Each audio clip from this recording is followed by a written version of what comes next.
The content you're about to hear is a part of a paid programming segment.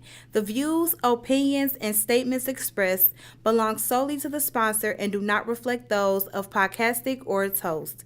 This segment is for informational and promotional purposes only and should not be considered as advice or endorsement. Listener discretion is advised. Yeah, it's Wednesday at 2 p.m. Time for the Judge Podcast. It's the Judge, the legend. Let's have blast. We talking sports, politics, current events. We gonna be live, so let it make sense. It's the Judge Podcast. Let's go. The Judge Podcast. Let's go. Wednesday at 2 p.m. Let's go. Hosted by the Judge and the legend. Let's go! All right. Welcome to another great show. We got the legend and the judge. And I got a special guest. This is my brother. When I first went to college, he took me under his wing, showed me everything. Give it up to the great Tim McCormick. Okay. Well, I didn't expect to stay in the ovation. Judge, I love that song. How do I get that on my playlist?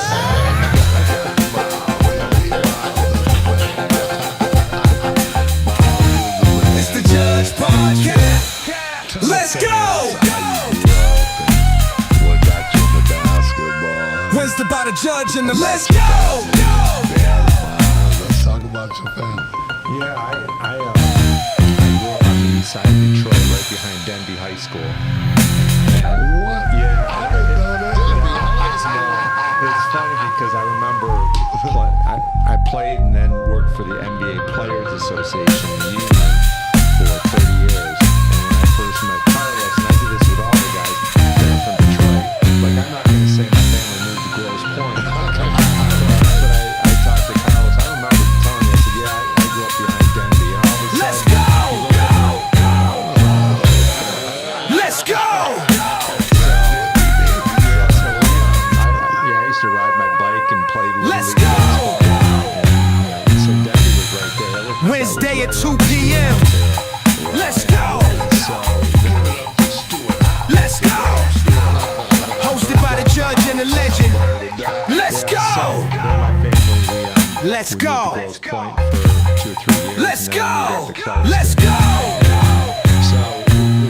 Let's go! Hosted by the Judge and the legend. Let's go!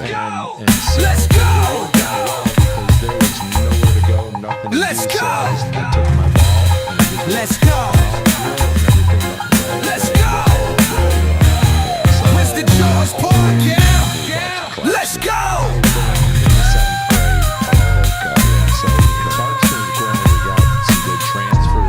Hosted by the Judge and the legend. Let's go!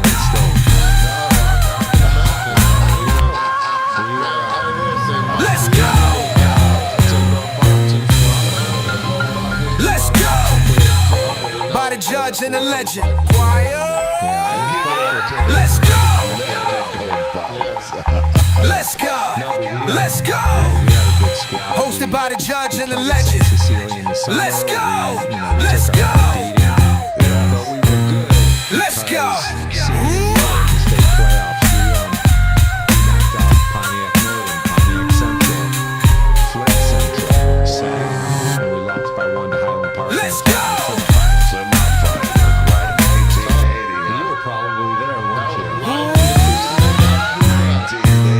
Let's go! Let's go! Yeah, Highland Park. They had a great team. Let's move on from that, all right? It stings me a little bit. That hurts a little bit. Yeah, that was one of their great years. But man, you were also You played baseball as well as basketball. Yeah. So I loved baseball, but Yes. my dad told me after 9th grade, I played on the freshman team at Clarkston, played baseball, and he said, "Man, your strike zone is too big. You're too tall." Yeah. Same thing with football. I went out for the football team, and my pads to cover my knees were up like middle of my Oh, my quads. God, So he yeah. said, you're going to be a good basketball player. Stick with that. Stick with basketball. Yeah, you were telling me the story about Dad said if you want to be tall, what you supposed to do. Yeah. Tell the fans about that. Well, it's kind of it's a good story because when I first went to basketball camp, it was at Michigan's camp, Right. And I heard Phil Hubbard speak, Right. and he said if you want to be good, you've got to have a game plan. So I went home and talked to my dad and said, look, Phil Hubbard said that you have to set goals and you've got to be very specific, but I'm 8 years old. I don't know what a game plan is. Right.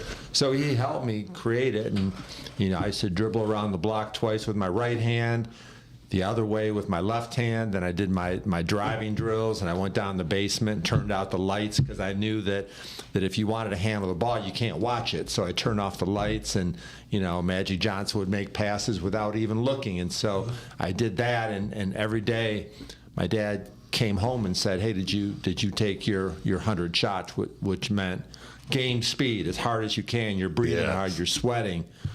He talked to me about calf raises and sit-ups and push-ups, and he said sit in class and squeeze a tennis ball to get strong hands. Wow. So he fed me all of that kind of stuff. Wow. He also told me that if you want to get tall, he said your mind is powerful. And when you lay in bed at night, think about growing. And if you do that every night, your body's going to listen. Give it up to Dad. Yeah. Give it up to Dad. I didn't want to intervene in Tim's story, but the craziest part of my life is, Tim, when I was younger, I used to get bullied a lot. I was a little kid on the block. And every time I have a fight, I used to go back in my room, and I was like, you know what, when I get bigger, I'm going to whip all of y'all ass. So I used to have the same dreams, being bigger than everybody. And then one day, man, I was bigger than everybody. It's the truth, man. If Judge would have thought about growing, he would have been 6'8". That's right. I wish I would. You never thought about growing, did you? I grew so fast, man. I was this size in 6th grade, man. Yeah, they call him Baby Huey. Yeah, I was Baby Huey. I was this size in 6th grade, man. So I didn't grow anymore. I just stopped, man. But, man, that's great, man. And then after college, I mean, you went to Michigan, but what was some of your other choices? So it was an interesting situation because I had all these college coaches coming into my house, sitting down at dinner with my parents. We're talking Duke, Carolina, Kentucky, Kansas, Ohio State, Notre Dame, Michigan, Wow. Michigan State. And as a high school kid, to have everybody telling you are the key to our future. Right, If we're going to do right. it, you've got to come here. You got to come here and help us. And so I walked on campus at Michigan as a freshman, really pretty like arrogant. I needed to be humbled in a big way because if everybody's telling you you're great and you're the chosen one, like you start to believe it. And as a freshman, I didn't play a lot. And then my sophomore year, I had 2 knee surgeries. Yeah. I played 0 basketball for 14 months. Wow. And I put on 50 pounds. Wow. My dreams were shot at that point. As a matter of fact, the Detroit Free Press wrote an article and said the Tim McCormick era at Michigan has been a disaster. And as a high school, Wow. that I would have never even imagined that. But as a college kid, man, that crushed me. Yeah, I know that did. That was your freshman and sophomore season. Right. Wow. Yeah. Wow. So, Tim, what did you do to get back on the horse? So you're gonna walk out of here today and say that's the best story I've heard in a long time. So before my junior year, I got a phone call from Bo Schembechler, Hall of Fame football coach, and Give it up to Bo. Bo's the Shit. man. Bo changed my life. Yeah, Bo's the man. That's right. And he said, be in my office in 20 minutes, and he hung up on me. Like why is Bo calling me? What is this about? Right. And so I walked into his office, And he got right in my face and he said, "You're the softest guy on the campus. You don't have any idea what hard work is. You're lazy." That's Bo. Yeah, and he said, "It changes right now because you're going to report to the football building, and the guys on my team are going to show you what hard work is." That's right. So I walked in there, and we went right to the big house. We ran sprints. I lifted weights with the players. We did agility drills. Those guys were on me too. You know, you're soft. Push harder. You're capable of more. And that summer, I ended up losing 25 pounds. I was running at linebacker speed. I didn't come from a tough background, but I did learn about teamwork. I learned about hard work. I learned about resilience, and I learned a lot about leadership too. Yes, you did. Give it up to the football team. Go Blue. I know that's right. Yeah, Bo was up, man. Bo. Well, I remember getting there and stuff, man. He said, "You're scared to play football." I was like, "Dang, man, what you mean, man? I mean, give a brother a chance." Bo is great. Bo Have was you the ever man. talked to Bo since, like, to even ask him why he found an interest in you? I didn't ask him that question. He passed away, a while back. But we had developed a relationship. As a matter of fact, on my recruiting visit, like, this is how arrogant I was and in need of a reset, that I said to Johnny Orr, who was the coach at that point, said, "I want to meet Bo." And so they took us in on the morning of the Michigan-Notre Dame game, my dad and I. And Bo stood up and came up and shook our hand. And he just got right in my face and said, "Look, I heard that you're considering Ohio State. That's unacceptable. That's not going to happen." and so Bo don't want to hear that. my eyes are this big. Okay. And so he said, "Now look at, if Johnny Orr and Frieder and those guys don't do a good job with you, I'm going to have you come out for the football team. You're going to play tight end." That's what he said. He loved football, boy. And so he put it to me this way. He said, "I want you to imagine next year you're going to be a tight end. We're going to be playing in the Rose Bowl. The sun's going to be coming down over the mountains, and there's a tie score with 20 seconds to go, and we're running the jump ball play." And he said, "You're going to go across the middle.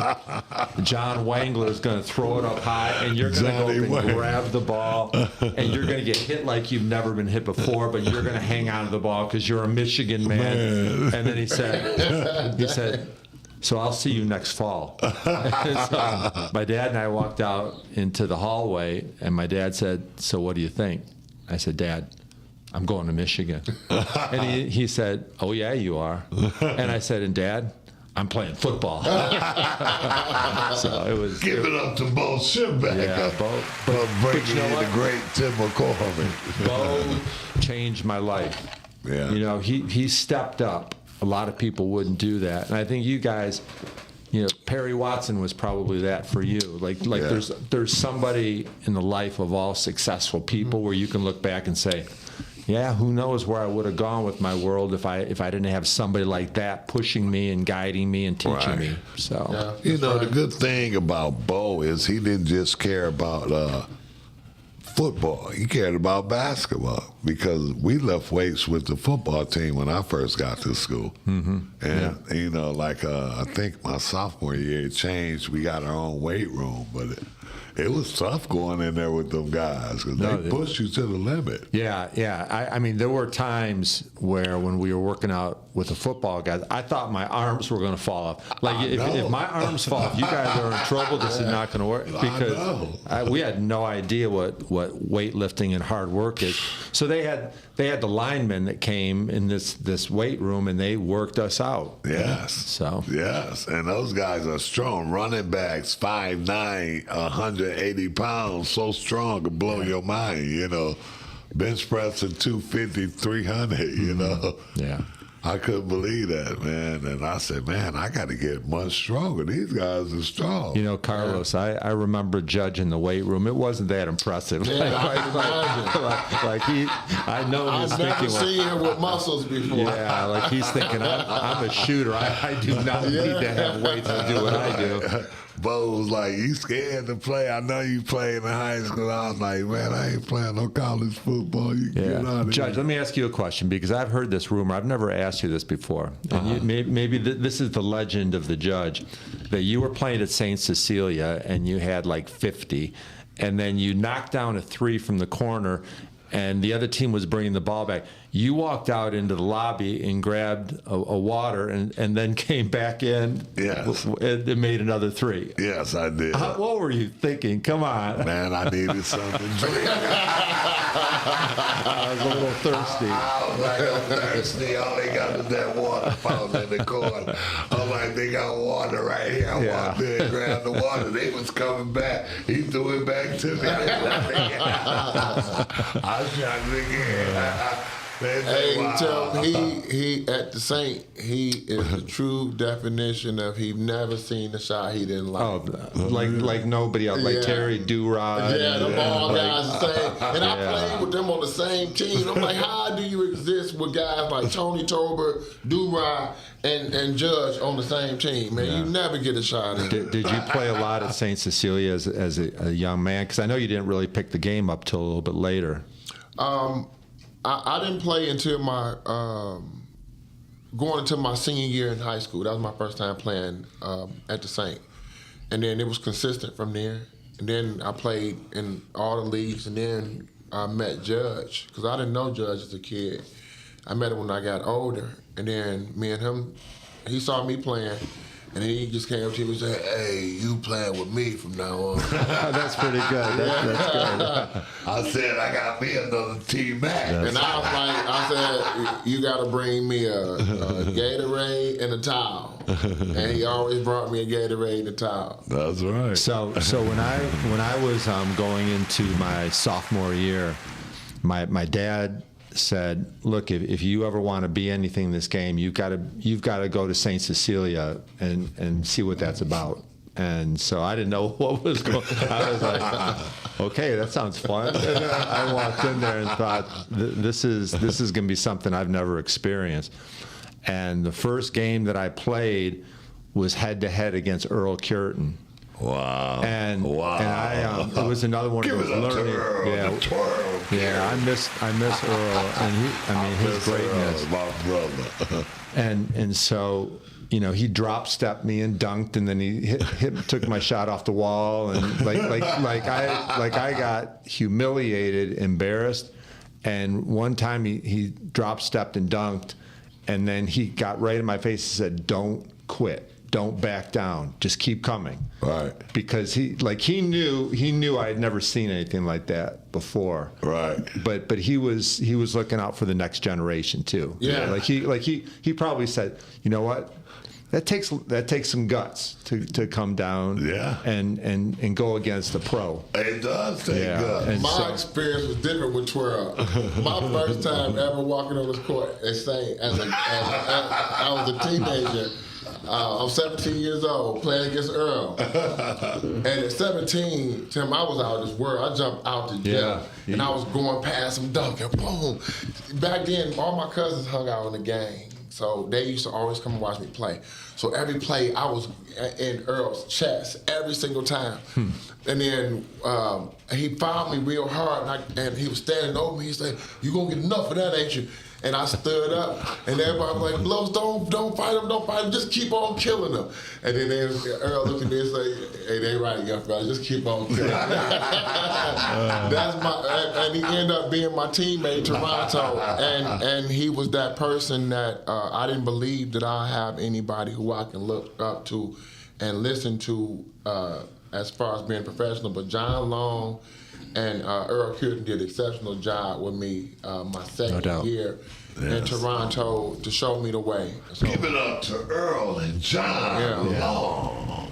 Yes, my guys. Yeah, Tim, so let's go back to my freshman year, your senior year.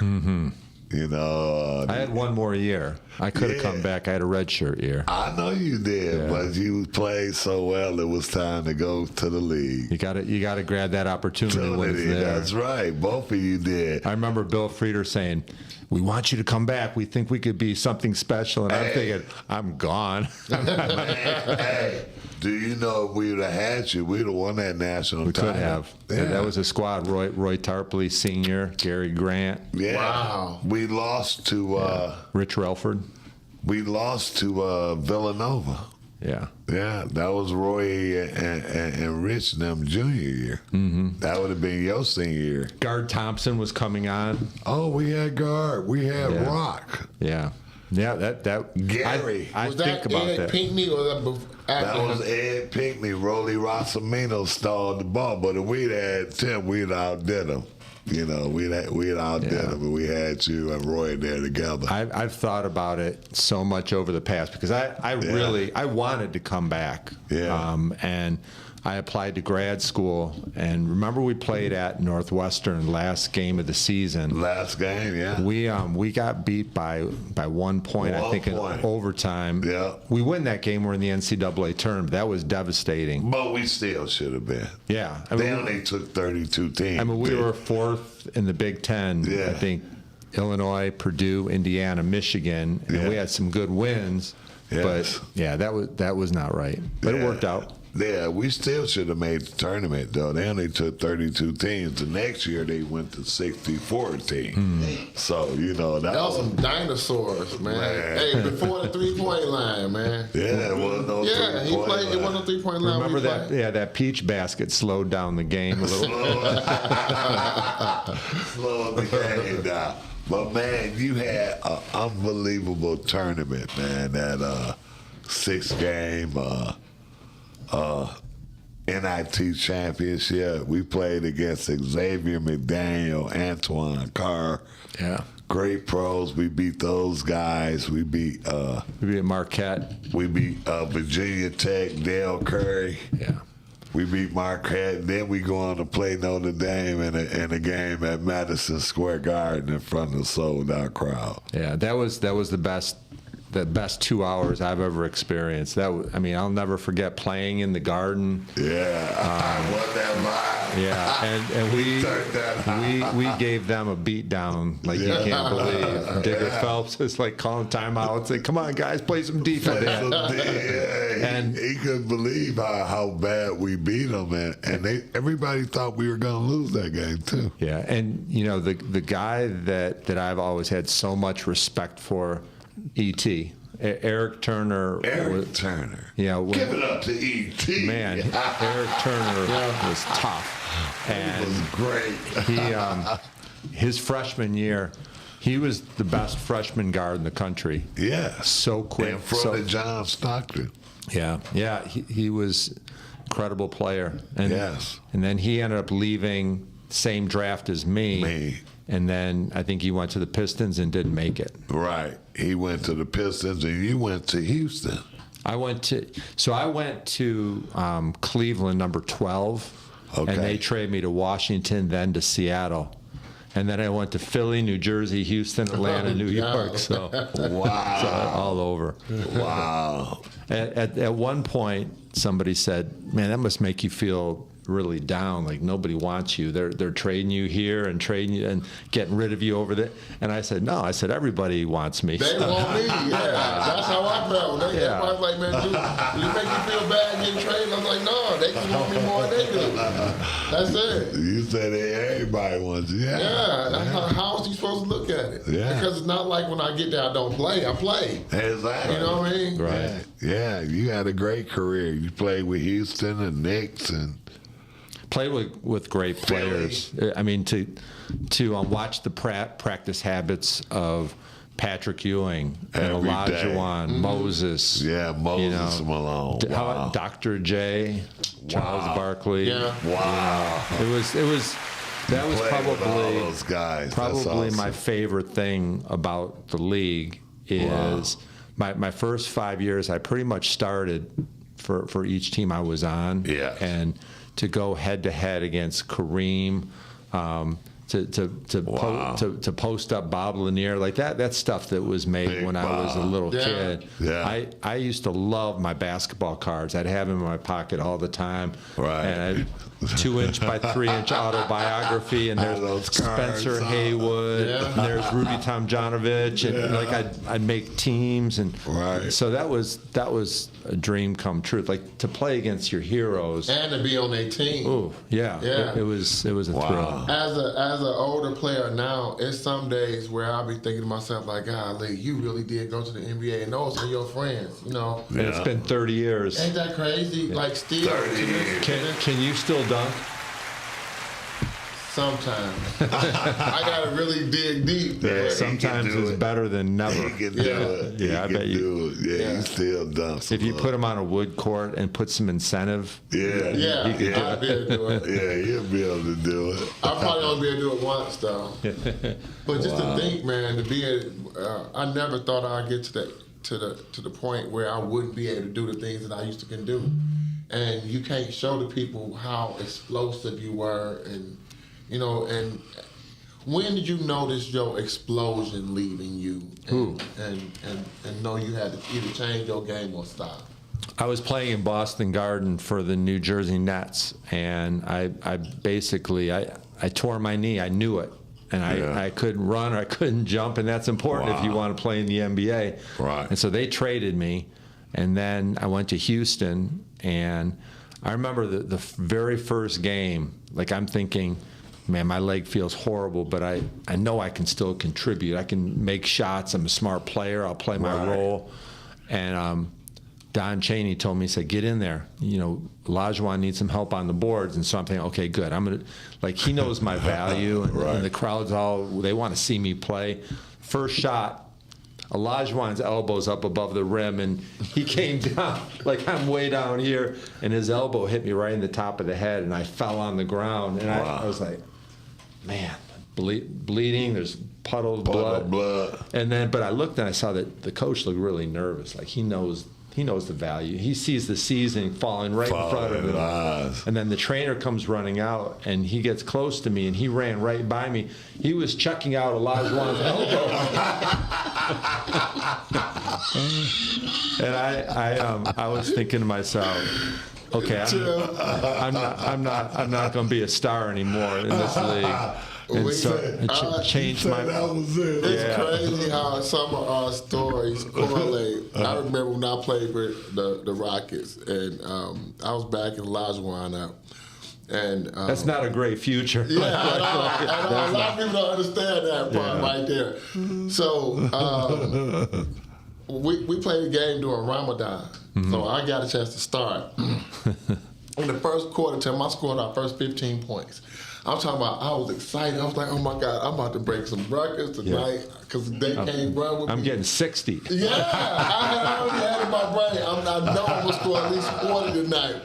So we called a timeout, and I heard this real big cheer. Like everybody was cheering. I was thinking, like, yeah. I looked over Olajuwon. I was running out. And I was like, damn, man. He came in the game, man, and I never saw another minute after that. He's the man. Man, but I promise you, like Tim said, being their teammates, man, you get a chance to be there and you get a chance to learn. You know, so the things that I teach people is things that I learned from pros. I didn't learn this just sitting around. I learned this from experiencing this on the floor with these guys every day. You know, so the NBA is definitely a brotherhood, and they don't shy away from teaching you the things that you need. To survive out there, man. The thing about Dream too is he's like the sweetest guy. He's so nice. He's kind, and you can kill him in practice. He'll just laugh. It's so funny. I was killing him every day. He said, "Only reason why you beat me because you take ibuprofen." I said, "Ibuprofen? What is that?" You know, the funny thing about that too is that he makes you feel like, man, I might be in the Hall of Fame someday. But when you tell people I used to beat Olajuwon every day, nobody believe that. No way, you wouldn't beat Olajuwon every day. The Dream is great, man. But I learned how to use his feet. I watched everything he did, and when I got a chance to be away from him, I did it. but then I use it against him. And then he's like, "Oh, you've been watching?" Yes, I've been watching. Yeah, you gotta watch. Hey, give it up to the 1984 NIT champion, Dan Pelakoutis, Leslie Rock'n'Roll, E.T., Tar, Rich, Bush. Yeah, that was the team, man. And after that, Tim, after your first couple years in the pros, I think me and you was rehabbing together. Weren't we up at Domino's Farm? Yeah, that's what happened. My first 5 years, life was good. It was living the dream, and then after that, it was. I had 10 knee surgeries. Wow. So, if there was one thing I got really good at, it's those straight leg raises and all those exercises. The therapists. Yeah, man. I'm not in anybody's Hall of Fame. I never made an All-Star game, but what I got good at is rehabbing an injury and not quitting and not losing my faith. So yeah, you helped me out so much. I never told you, man. I always wanted to thank you. With my little stint with the Pistons to get an injury, and then you was up there with both your knees. Yeah. At Domino's Farm, and I was up there with one knee, and you worked so hard, man. You got me back in great shape. And yeah, you had a great career, Judge. Yeah, you got me back in fantastic. Wow, man, because I saw how hard you were working to get back.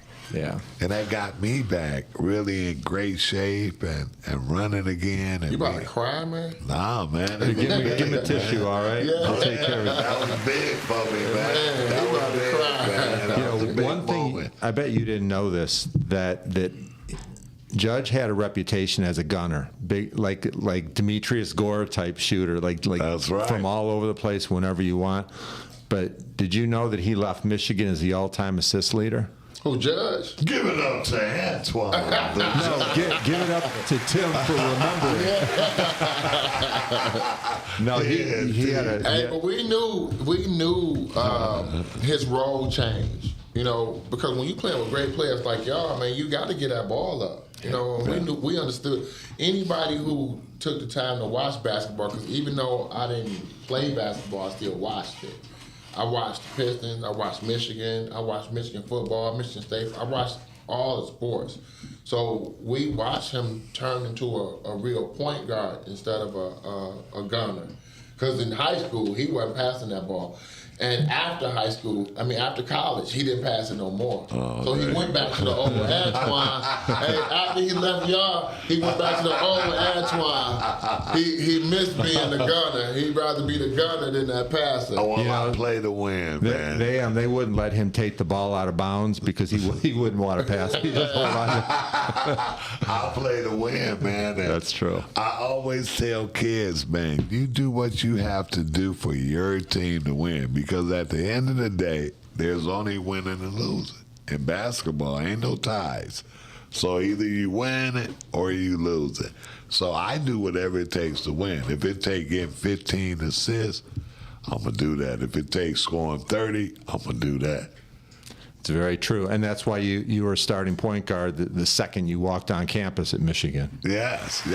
I wanted to win, man. And I knew we can win. I said, man, with you, with the great Tim McCormick, with the great Eric Turner, Leslie Rock'n'Roll, Roy Tarpley, and Rich and Butch, who I had played AAU against. And Tarpley was so good. Roy was so good. Give it up to Roy. Man, you played with all them pros, man. I didn't play with no pros. In junior high and high school or college. I played with phenomenal players. Glenn Rice. If it wasn't for them, you wouldn't have been good. Glenn Rice, Gary Grant. Yeah. He wouldn't have been good if he wasn't for y'all. Because he would have just been still trying to gun all the time. Well, I would have had the gun a little more. Judge, you may remember this, that Roy was so skinny and weak and soft when he was young. He just needed some bulk. He needed some confidence. And I remember for 2 years, like trying to be really physical with him because I'm thinking this guy, if I let him go, he's going to take off and dominate. Yes. And we were playing at Ohio State. And I got in foul trouble, big mistake. Yeah. They put Roy in. and he had 29 and 15. Like, he didn't even play a full game. From that moment on, he was the best player in the Big Ten. Like, out of anybody, he just figured out, I can do it. Yeah. Get out of my way. I'm the guy now. He was dominating. That was against the great Eric Campbell. Yeah. First round draft pick for Ohio State. Tony Campbell. Right. Tony Campbell. And Roy came in and took it to him. 29 and 15 off the bench. Off the bench. Off the bench, man. And we won that game. I kept saying, "Hey, Coach, I'm over here. I'm ready." Coach said, nah, You're good. You're good. You're good. Freeze say, you good. You good. Until we go to the tournament. So he was a year younger than you? Yeah, 2 years. 2 years younger. Yeah. But he was tough. He was tough. And I used to say, man, you sitting up here, you sorry, man. You ain't starting and stuff. He get mad and stuff because, we had Butch starting power forward. And Rich was small forward.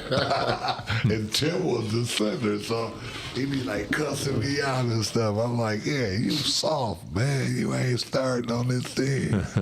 Well, Roy, give it up to Roy, a champion. 2 Big Tens and an NIT. God bless you, baby. Yeah, man.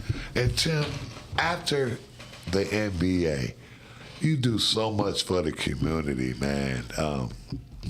You had your camps for kids like my son Jacob and Greg Kelser, nephew Walter, all the kids. They come to your camp, high school camp. You do so much and mentor them, man. Tell us about that.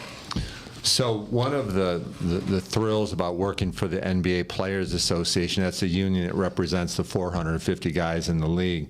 We started the top 100 camp for the best 100 high school players in the nation. Yes. Like we're talking, Kobe was there, Anthony Davis, Kay Cunningham, Karl Anthony Towns. Like 750 NBA players went to that camp when they were in high school. So the camp was educational. It was a lot of mentoring, a lot of teaching, a lot of, getting in guys' faces. And when we do that, it's out of love. Like we're trying to set an example. Yes. So Mike Dietz, who's sports marketing in the area, we were talking at a game, watching our kids play, and we talked about how our high school coaches taught us. We had great mentors. They taught us about a great handshake and, teamwork and leadership and all that. And I said, I'd really like to start a camp in Michigan because when we were growing up, every year we're putting first-round draft picks, the state of Michigan, city of Detroit, into the NBA draft, and it's not that way anymore. Right. So 12 years ago, we started the Michigan Elite 25, and we invite the best 100 high school players in the state. We've never charged any of the kids anything. Not a damn. Give it up to Mike Dietz. All right. Good job. And so, we've had 12 players go on and play in the NBA, and we really try to mentor them, and it's been a real labor of love. A blessing, man. It's been really nice what you've been doing over the 12 years, man. And are you guys still doing it at Hype? No, actually, we're at United Wholesale Mortgage in Pontiac. Oh, okay. Yeah. And it's great because as ball players, we were surrounded by role models all the time. Right. And we saw where we could go with it. And it reminds me of in 2005, I was at the top 100 camp and learned a really good lesson. I had a camper come up. He was the smallest guy in the camp, and he said, hey, I have to do my breakfast club workout tomorrow. And I said, I don't know what that is. and he said, well, I want to be great. And so every morning I do an hour shooting workout and ball handling before breakfast. And I said, this is a grueling camp, man. We played 3, maybe 4 games a day, 90 minutes of drill work. There's education. Like, don't you think you're better off just getting to bed and getting your rest? He said, no, I've got to do this. Will you open the gym? So I said, sure. And I walked in the gym, and he was already in a full sweat. Like, this is at 6:30 in the morning.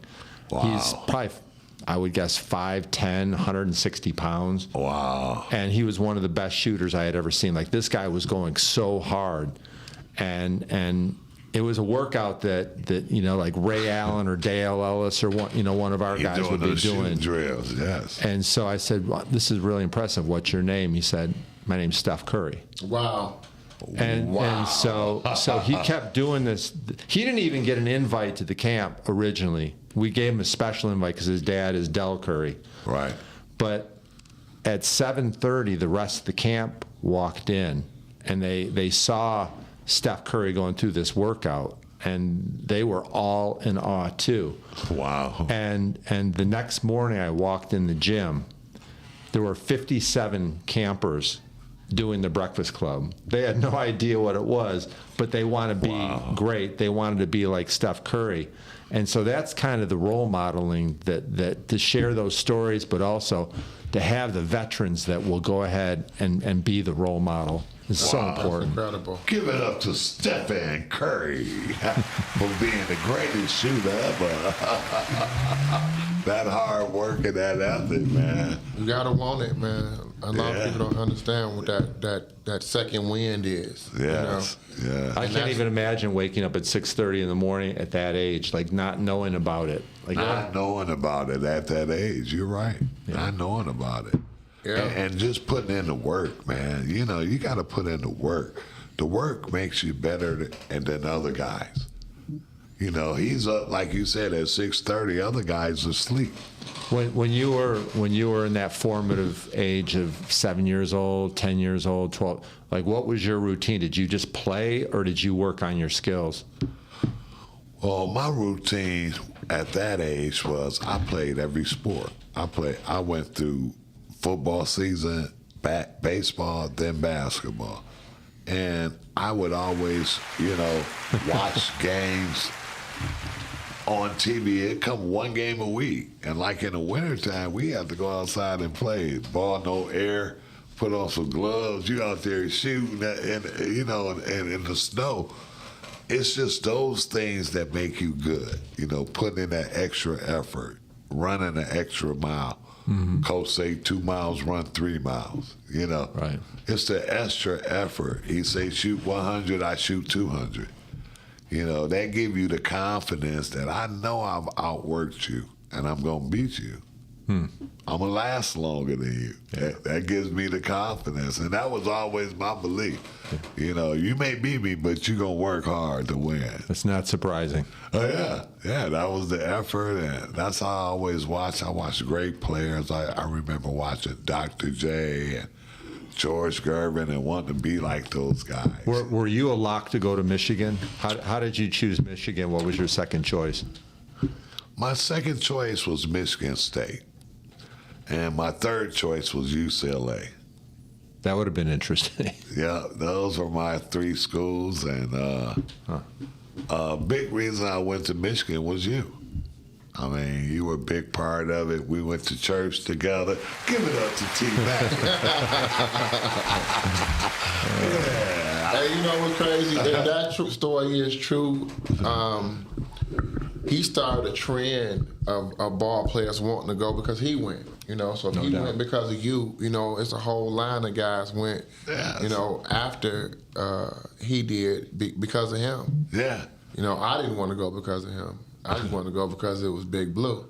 Big Blue, Yeah, man. You didn't that's who everybody see on TV. That's what we say. And I always wanted to go, man, going back to Phil Hubbard. And then Tim was so great in high school. Like when I was coming to high school, Tim was the man. Clarkson was number 1, and he was all over the paper every day. Then he went to Michigan. I didn't know Eric that well, Eric Turner. I knew Rock and I knew Tarp. So I said, wow, man. I get to play I with went to Michigan's basketball camp when Magic Johnson was there, and he was so great that if he played a game, all the camp went and sat and watched him. Yeah. Like he was that, even in high school. Wow. And Eric was the second best point guard that I had ever seen in the state. Yes. He was incredible, like his speed and athleticism. Man, he was so special. My favorite game ever was was Flint Central was number 2 in the state. We were number 1.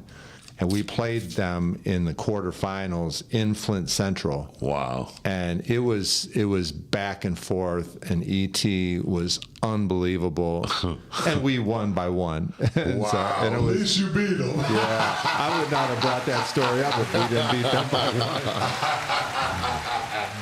1. Yeah, E.T. was bad. I never seen anyone like him. I remember the year they drafted him, and he went to St. Cecilia, and he put a clinic on Isaiah.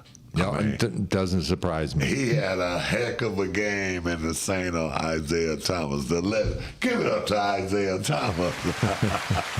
But I said, when I saw E.T. do that, I said, he's a pro. If he can play against the great Isaiah Thomas at this level with this type of ability, I said, he's a pro. You know, some things happen. He didn't have a successful career, but that guy was really good, athletic. He won punt, pass, and throw in football. He could do everything. He was on national TV. We won that at halftime of the football game. That guy was an amazing athlete, man. Amazing. Super fast, can jump high, and can pass very good. Tim, I want to go back a little bit to high school. You moved to Clarkston when you was in seventh grade. Yes.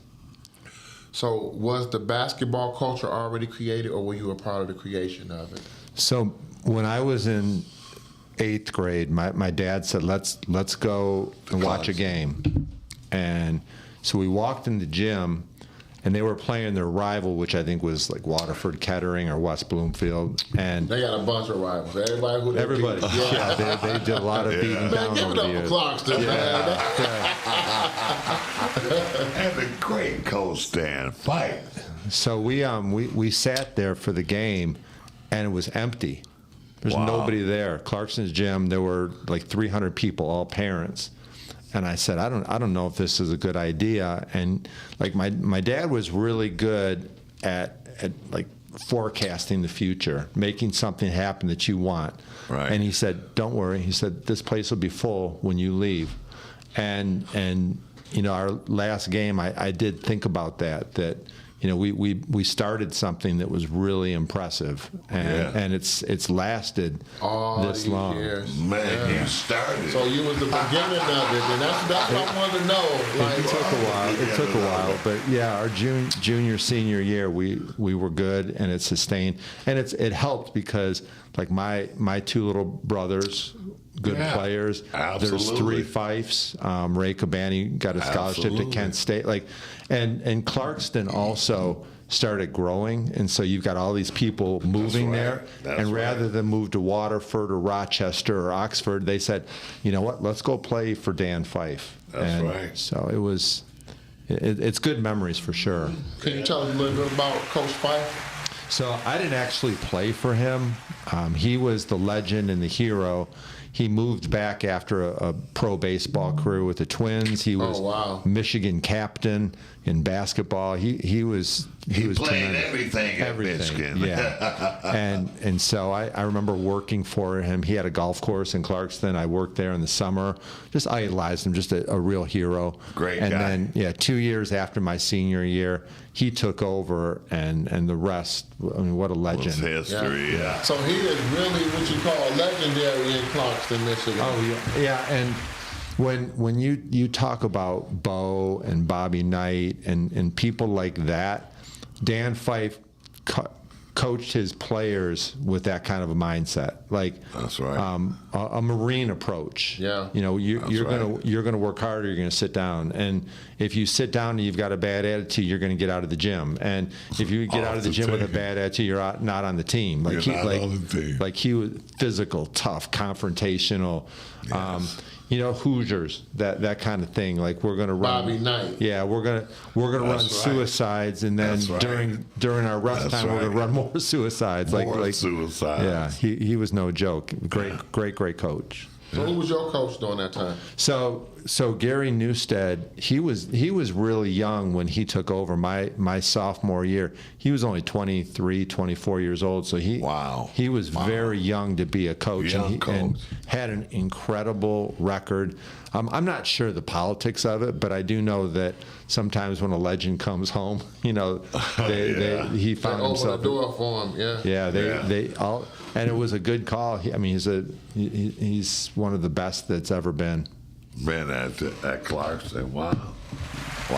Give it up. The legendary Clarkston. I couldn't stand them.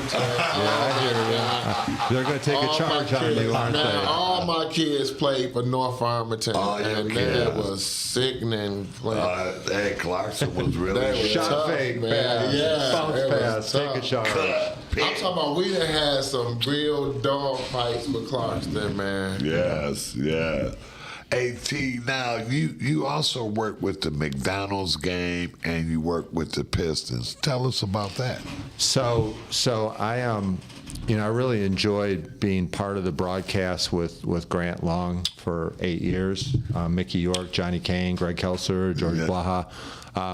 They made some changes. I'm not doing it this year. Really disappointed. It was kind of a gut punch. I really enjoyed being part of the NBA game, but I broadcast a lot of college. And so, I've got 20, 25 college games, and that's enough to keep me busy. And at some point, you got to retire, right? So I'm moving in that direction. You don't have to. You can do like Dickie V and just ride it all. I don't know if I want to go there. All the way out, man. Yeah. Oh man, no, it's a lot of fun though to be able to stay in touch with the game. With the game all the time. What do you think about Michigan's team this year?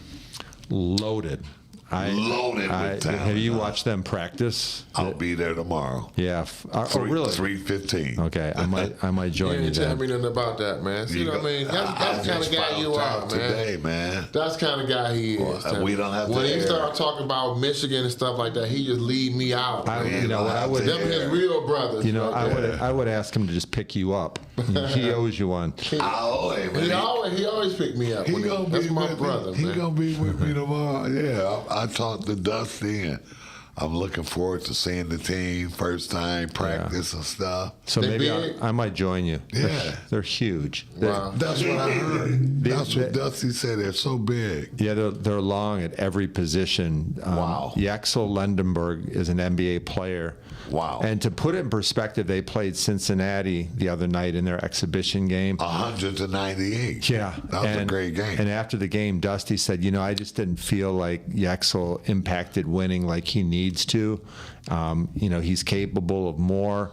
He can't fit in. He's got to be the man. He had 32 points and 12 rebounds. Like that's pretty good. 32 and 12. Yeah, and he want more. Yeah, I want more. Yeah, they've got great size. I wish they had another point guard. They've got. Who's their point guard? So it's a kid from Elliot Cadeau from North Carolina. He's a pretty good player, but he can't afford to get hurt. Right. They're going to be really good. I think that they're definitely a top 10 team. Right. A team that if they do what they're capable of, they've got a chance to get to a Final Four. Also, keep an eye on Trey McKinney, who's from St. Mary's. He's from Flint. Yeah, we've been watching him a long time. Yeah, I like him a lot. He wasn't very good the other night, but sometimes as a freshman, you got to fit in. Yeah. Give it up to Trey McKinney. We've been watching him since he was a freshman in high school. I like him. Yeah, we watched him the whole 4 years. He's going to be a good one, man. He's going to be a good one. I think they're going to have a good team. Go ahead. I'm sorry. No, go ahead. How do you feel about this Neil thing right now? So name, image, likeness is it. I love the fact that players can get paid. Right. It's hard. Like, I had no money. I had nothing. As a matter of fact, I remember a bus ride my senior year. Like Judge was pulling out, and Eric Turner had more than him. I looked at my wallet. I had $12. Right. It's crazy. So some people were getting paid, others weren't. Yeah. I don't know how that works, but I actually am glad that it was pretty pure when I was in school. Like, there was no distraction. I was really proud to get an education. I'm kind of saying, I don't know if I really truly believe that 100%. Like, it would have been nice to have some money, but I think it was a great opportunity to just focus. There were no girls. There was no luxury car. I didn't have anything. Anything. So yeah, I'm happy for the players though. I think it's great. Yeah. I am too. Do you think you kind of take anything away from the game? I do. I think that the players are a little bit entitled. They feel like they deserve it, and I want them to be able to pay for the things they need to help their family a little bit. But the problem is, and you guys have experienced this too, that money somehow goes away really quick. And Yes. 5 years after they're done, they probably have a spouse and 2 or 3 kids and a mortgage and 2 car payments and health insurance, $15,000 a month. And Yeah. like, what are you going to do the rest of your 40 years, your 45 years after basketball? Yeah. You got to have a game plan and find something to get you excited. Give it up to education. That's right. Way to go, education. We need education. Because like you said, there's a twofold to me in NIL and everything. It's good because kids can help their families, like you said, but if they don't do the right thing with that money and they don't make the NBA or the NFL, which is very hard to do, you guys know, you're going to be broke in 5 years after college. Yeah. And you don't have an education. And you left school early because you got some NIL money, 2-3 million, 5 million, 10, whatever they give you, which is not a lot of money. And like you say, now you got a spouse with 2-3 babies. That money's gone. What are you gonna do now? You're exactly right, and it's common sense things that you don't need multiple luxury cars and chains and like take care of yourself, get something that's nice, but put the money away because you're going to need it. You're gonna need it for retirement and invest it correctly. But without education and no guidance, how can you do that? Yeah. That's why it needs some kind of structure to the NIL where they will have some type of leadership and guidance so they don't blow that money. But I thought, like for example, even though the NBA Player Association have NBA Player Association, retired player associations, they have programs for the players that's coming in. Nobody take those programs serious. They don't look at it as a real thing. They don't understand that they will fall victim to exactly what they said if you're not careful. The Kevin Durant's and those guys, they ain't got nothing to worry about. But those guys who not making that kind of money, you got a lot to worry about. Absolutely. And I was just talking to this young lady this morning, man. Retirement is serious, Yeah. And even like just regular retirement, if you don't have your pension in order to the point where you have some idea what your numbers is going to look like At the end. Yeah, but even when those numbers not going to change, and the cost of your living will. Right. So you got to always figure out, like Tim says, the plan that you don't know how long you're going to be here, so your plan have to have some kind of longevity to it. That's really well said, and let's give it up for Carlos. Yeah, give it up to him. So when I think back to maybe the saddest day of my life, you guys may have experienced it too, it was the day after when they said you can't play anymore, you're done. And I'm thinking, what am I going to do? I define myself as a player.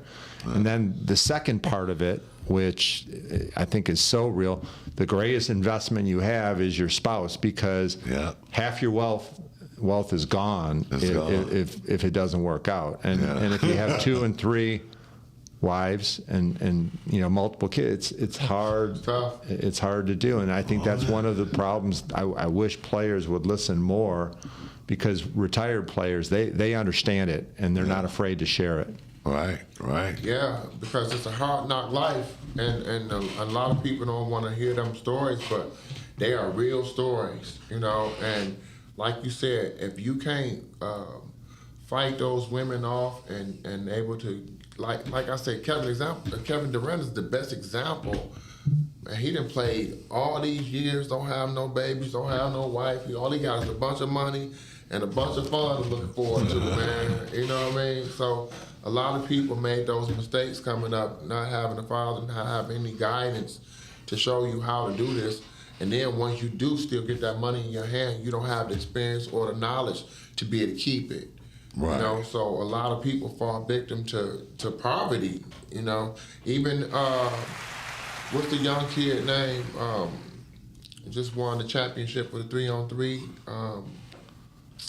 Michael Beasley. He's homeless, you know. Yeah. To go from having all that money to homeless, you know, them some sad stories, you know. And a lot of my friends, you know, like Cliff Rozier and Big Luther Wright, you know, them guys that you know personally that you see fall off the map, that's a hard pill to swallow, and you try to do everything you can to prevent yourself from falling in that same hole. Yeah. Well, that's why we stressing more education. Guys, get your education. The money will be there. You know, education, you know, it keep you and take you a long way, because you got 30 to 40, 50 years to live after basketball or any entertainment you're in. So, you know, get the education with it. Agreed. Take you a long way. Agreed. You know? Yeah. Hey, Tim, man, it's so great having you on, man. I'm so happy, man. This is crazy. I loved it. Thanks for having me, guys. A lot of fun, reminiscing, storytelling. It's great. Thank you. I got 2 NBA legends here, man, and I feel it and I love it. Give it up to my legends there. Drafted real high in the draft. You know, it's such an honor to get drafted so high, you guys, both of you guys. So proud of y'all. And we gonna come back. We gonna have you back, man. We gonna have you back, man. I only gave half my stories, so yeah. We love to have you can back, talk Tim. a whole nother hour, man. I already know, man. But I love you and thank you. Thank you for coming, thanks, Carlos. man. Thanks, Judge. And tell Mom and Dad hi, and I love them too, man. We pray All for your right. family too, man. Yeah. Thank you. All right. Okay. See you next week on the Judge of the Legend podcast. Peace. Yeah, it's Wednesday at 2 p.m. Time for the Judge podcast. It's the Judge, the Legend. Let's have blast.